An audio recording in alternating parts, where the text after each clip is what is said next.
Doctor the Fourth, originated by Arthur Hargreaves. Written and illustrated by Adam Hargreaves. Come along, Sarah, cried the Doctor. The Doctor and Sarah Jane were running away. It seemed to Sarah Jane that the two of them spent an awful lot of their time running, and mainly running away. And what were they running away from this time? They were running away from the Daleks. Seek, locate, exterminate, grated the Daleks in their metallic voices. Daleks don't run, but they do chase. The Daleks were a terrible alien race, intent on just one thing: to destroy, to exterminate. To exterminate everything. Although some Daleks were rather better at exterminating than others. Like number Z403, better known to his friends as Dale. Dale the Dalek's energy ray was not so convincing. "What are we going to do?" puffed Sarah Jane. That's simple, cried the Doctor. Keep running and don't get exterminated. Which, it had to be said, made perfect sense. If we can get to the TARDIS, then we can lead the Daleks away from this planet, said the Doctor, skidding around the corner and into an alleyway. "Doctor, that's a dead end," warned Sarah Jane. "What are we going to do?" Climb the ladder, of course, said the Doctor, and to Sarah Jane's surprise, there was indeed a ladder. "But how did you know?" began Sarah Jane. Keep up, Sarah, said the Doctor, clambering over the wall. And don't forget to pull the ladder up behind you and bring it with you. The wall stopped the Daleks, but not for long. The Daleks did not need a ladder. In fact, Daleks don't climb ladders. Daleks have energy rays, and in a matter of moments, they had exterminated the wall. Sarah Jane and the Doctor came to a wide river.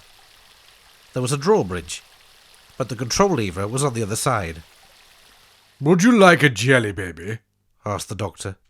"I don't think this is the moment to be handing out jelly babies," she cried in exasperation. Not you. That pigeon. Sure enough, one of the pigeons did want a jelly baby. As it took off, it knocked the drawbridge lever, and the Doctor and Sarah Jane were able to safely cross the river. With the drawbridge raised once again, they had escaped one of the Daleks. Daleks don't swim. In fact, the list of things that Daleks don't do is long, but not as long as the list of things that Daleks don't like. They don't like kittens. They don't like flowers.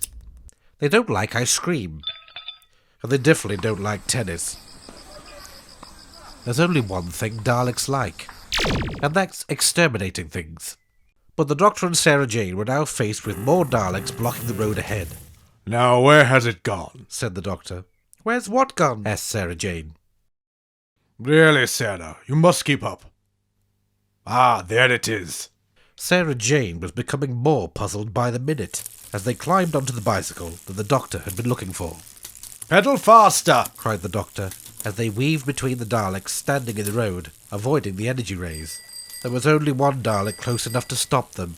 Luckily, it was Dale. Once they had avoided the Daleks, they came to another road. A very busy road. Fortunately, there was a stop sign that held back the traffic, and the Doctor and Sarah Jane pedalled across, but there was nothing to stop the Daleks from doing the same. Or was there? Beside the stop sign was a bucket of paint and a brush.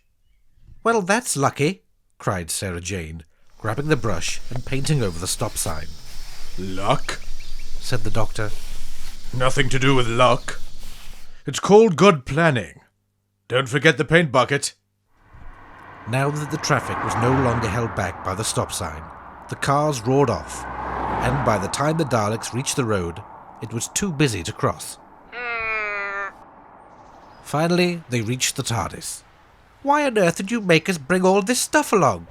asked Sarah Jane. Well, there is a perfectly obvious reason. If we did not bring these things along, then how would we be able to go back and leave them for us to find later? The Doctor replied.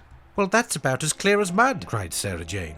I do have my time machine, and I am a Time Lord, so I can go back in time and practice. And as we all know, practice makes perfect.